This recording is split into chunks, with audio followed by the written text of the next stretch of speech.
In January of 1992, a 12-year-old girl in Madison, Indiana, left her home for what she thought would be a secret meeting with friends.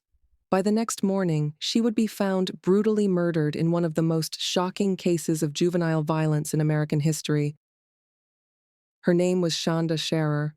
What followed was a story of jealousy, teenage manipulation, and unimaginable cruelty, carried out not by hardened criminals, but by four young girls, none older than 17. Shanda Renee Sharer was born June 6, 1979. By the time she was in sixth grade, her family had settled in Madison, Indiana, a quiet river town on the Ohio River. Shanda was cheerful, outgoing, and still very much a child. She loved cheerleading, roller skating, and writing notes to her friends. Just beginning to navigate middle school, friendships, and her first crushes.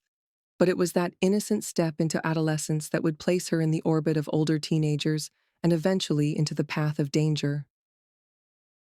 In the fall of 1991, Shanda met a 14-year-old girl named Amanda Hevron at school.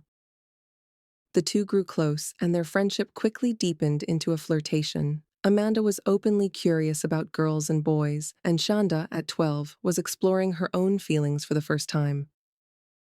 Their bond, however, drew the attention of another teenage girl. 16-year-old Melinda Loveless and 14-year-old Amanda Hevron had been romantically involved for several months. Their relationship was intense, dramatic, and often turbulent. Melinda was possessive, controlling, and prone to jealousy, while Amanda, younger and more carefree, enjoyed attention from others. By late 1991, Amanda began drifting away from Melinda. At school, she grew close to 12-year-old Shanda Sharer. Their connection was innocent, passing notes, holding hands, experimenting with the idea of a first crush. But to Melinda, Shanda wasn't just a friend. She was a rival. Amanda had tried to end things with Melinda, but Melinda refused to let go. She still called Amanda her girlfriend, clinging to the relationship, and seethed with anger every time Shanda's name was mentioned. In Melinda's eyes, Amanda was hers, and Shanda was the girl who had stolen her away. Melinda began making threats. She told friends that Shanda needed to be taught a lesson. At first, her words sounded like empty teenage rage, but as the weeks passed, Melinda's jealousy hardened into something darker, a plan. Melinda's obsession would soon turn dangerous. On the night of January 10, 1992, Melinda set her plan into motion. With her were three friends, 15-year-old Hope Rippey, 17-year-old Tony Lawrence, and 16-year-old Lori Tackett.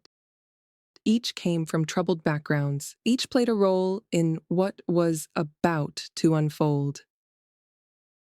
The girls drove to Shanda's home, convincing her to sneak out, claiming they would take her to see Amanda. Shanda, trusting and excited, climbed into the car. But instead of friendship, she was met with terror. The girls drove her to a remote area. There, Melinda pulled a knife, threatening Shanda and declaring her intention to kill her. Shanda cried and begged for her life. For hours, the group taunted and terrorized her. They drove aimlessly through the night, stopping at various locations, giving Shanda false hope that she might be released, but each stop only escalated the torment. Eventually, they beat her, strangled her with a rope, and stabbed her repeatedly. As dawn approached, they placed her, still alive, into the trunk of the car. Her cries for her mother were heard as they drove. Finally, at a rural field, they doused her with gasoline and set her on fire. The next morning, January 11th, a local man stumbled upon a burned body in a field near Madison. Authorities were called, and the grisly discovery soon became clear. That same morning, two of the girls, shaken by what they had done, confided in friends. Within 48 hours, police had 4 suspects in custody. Each was a teenager, and each admitted involvement. The arrests of Melinda Loveless, Lori Tackett, Hope Rippey, and Tony Lawrence stunned the community. 4 teenage girls, barely out of childhood themselves, were now accused of one of the most savage murders in Indiana history. Tony Lawrence, the least involved, quickly cooperated with police. Her testimony helped establish the motive. The others faced trial. Prosecutors considered the death penalty but dropped it, since all four were juveniles at the time of the crime. In open court, the details of the murder horrified the public. The jealousy, the torture, the coldness with which the girls carried out the attack. In the end, all four pleaded guilty to varying charges of murder, arson, and criminal confinement. Melinda Loveless and Lori Tackett received the harshest sentences, 60 years in prison. Hope Rippey was sentenced to 60 years, later reduced to 35. Tony Lawrence received 20 years. 33 years later, the four girls responsible for this heinous act, now women, have not escaped public scrutiny. Though all have served their sentences and are now free, the case continues to live on through social media. What was once confined to newspaper headlines and evening broadcasts now thrives in Facebook groups and online forums dedicated to Shanda's memory. These spaces often resurface updated photos of the perpetrators, serving as a stark reminder. You may have completed your prison term, but in the eyes of the public, your crime will never be forgotten. For Shanda's family, the sentences were little comfort. They had lost their daughter in the most horrific way imaginable. Her mother, Jackie Vaught, spoke of how she had to wake up each day knowing her little girl's final hours were filled with pain. I know that every one of those children that killed my child had somewhat of a horrible childhood. Court testimony showed some of the girls had been abused by their parents. Vaught thinks abuse and neglect factor into many cases. Most of them had had some form of abuse, and I know that that's the reason why these children could kill. It's not an excuse at all, but it is a reason. It turns into anger if you keep that hurt and don't let it go, or don't forgive that person, or don't forgive yourself. That hurt can turn into anger and hate, and make you do things that you would never really do. Although Amanda Heavrin was not present on the night of the murder, her relationship with both Melinda and Shanda placed her at the very heart of the case. For Amanda, the days after Shanda's disappearance were a blur of confusion and denial. For years, Amanda struggled with guilt, believing that her presence in Shanda's life and her on-again, off-again romance with Melinda had sparked the jealousy that ended in murder. In the aftermath, Amanda found herself trapped in the role of reluctant witness.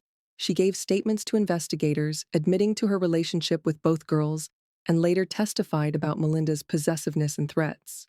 The morning after the murder, Melinda actually called Amanda and casually described details of the night, laughing as if it were a twisted joke. Amanda, shocked and disbelieving, thought Melinda was exaggerating or perhaps making the whole thing up to scare her. She had no idea that Shanda had already been killed in one of the most brutal ways imaginable. It wasn't until police revealed the burned body had been identified as Shanda that Amanda realized the horrifying truth. In later interviews, she would say she was manipulated by Melinda and tormented by Shanda's family, blaming her for their loss. Her interview on Dr. Phil didn't reflect well on Amanda. She appeared bitter toward everyone involved, and especially Shanda's family. While it's impossible to know for sure, we must remember how difficult it must have been for her. The weight of someone's death is incredibly heavy, especially at such a young age, and even more so when you're blamed for instigating the jealousy that led to the tragedy. Here I am, standing strong and tall. Amanda Heavrin would eventually move away from Madison, trying to leave behind the shadow of Shanda's murder, but she would never truly escape it.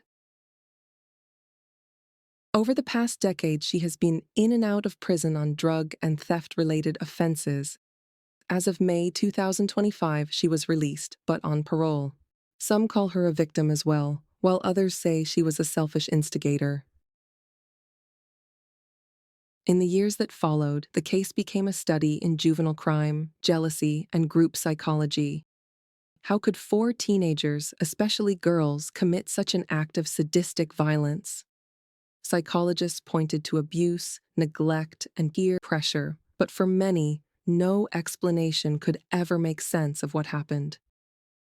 The community of Madison was left scarred. Parents were forced to confront the reality that the perpetrators were not men lurking in the shadows, but girls who lived among them, attending the same schools, walking the same streets.